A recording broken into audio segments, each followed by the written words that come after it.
வேதத்தில் அநேகர் ஒரு நாள் துவங்கி அடுத்த நாள் வரைக்கும் உபவாசம் இருக்கிறத நம்ம பார்க்கலாம். அந்த எஸ்தர் புஸ்தகத்தில் எஸ்தரும் தாதிமார்களும் 3 நாள் உபவாசம் இருந்ததை நாம் பார்க்கலாம். எஸ்தர் புஸ்தகம் 4ஆம் அதிகாரம் 16 வசனங்கள்ல பார்க்கலாம்.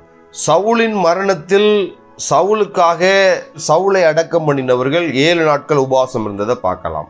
தானியேல் 21 நாட்கள் உபவாசம் இருந்ததை பார்க்கலாம். தாவீது 2 சாமுவேல் 12:16 அந்த தன்னுடைய பத்சேபாளுக்கும் தனக்கும் பிறந்த பிள்ளை மரிக்காமல் இருப்பதற்காக உபவாசம் இருந்ததை பார்க்கலாம்.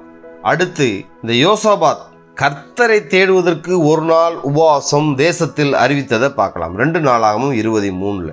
அடுத்து ஆகாப் தன்னைத்தானே தாழ்த்தி உபவாசம் செய்து இரட்டை போர்த்தி கொண்டு தனக்கு வருகிற தண்டனையை தள்ளி போட்டதை 2 ராஜாக்கள் புஸ்தகம் 21ஆம் அதிகாரம் 12 வசனங்கள்ல நம்ம பார்க்கலாம். அடுத்து எஸ்ரா புஸ்தகம் 8:21 அகாவா நதி அண்டையிலே உபவாசம் இருந்ததை அவர்கள் பார்க்கலாம்.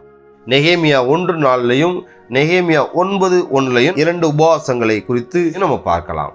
யோனா மூலியமாக அந்த நினிவே பட்டணமே விலங்குகளும் மக்களும் சேர்ந்து உபவாசம் இருந்ததே யோனா புஸ்தகம் 3:5 பார்க்கலாம். அதனால தேவன் இந்த நினிவேக்கு வரக்கூடிய தண்டனையை தேவன் தள்ளி வச்சதை நம்ம பார்க்கலாம்.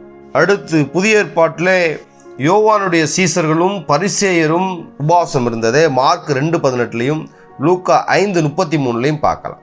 பிறகு புதிய ஏற்பாட்டில் அன்னாள் என்று 84 வயதான அந்த விதவையான பெண் உபவாசம் இருந்து ஜெபித்து கொண்டு வந்ததை நம்ம பார்க்கலாம். அடுத்து லூக்கா 18:12 வசனத்தில் அந்த பரிசேயன் ஆயக்காரன் நிகழ்ச்சியிலே பரிசேயன் பெருமையா உபவாசத்தை குறித்து பேசுறத பார்க்கலாம். அடுத்து முக்கியமா அப்போஸ்தலர் 10:31 கொர்நேலியு உபவாசித்து ஜெபித்த போது அவனுக்கு பதில் கிடைத்ததை பார்க்கலாம். பவுல் அநேகந்தரம் உபவாசித்ததை பார்க்கலாம். அப்ப உபவாசம் என்பது அநேக பரிசுத்தவான்கள் இருந்திருக்கிறாங்க. உபவாசத்தின் மூலம் ஒரு பதிலை பெற்றுக்கொண்டிருக்கிறாங்க, ஜெயத்தை பெற்றுக்கொண்டிருக்கிறாங்க. உபவாசம் ரொம்ப முக்கியமானது. பிசாசை ஜெயிக்க நமக்கு கண்டிப்பாக உபவாசம் தேவை. குறிப்பா மத்தேயு புஸ்தகம் 17:21 இந்த ஜாதி பிசாசு ஜெபத்தினாலும் உபவாசத்தினாலுமே அன்றி மற்ற எவ்விதத்தினாலும் புறப்பட்டு போகாது என்றார்.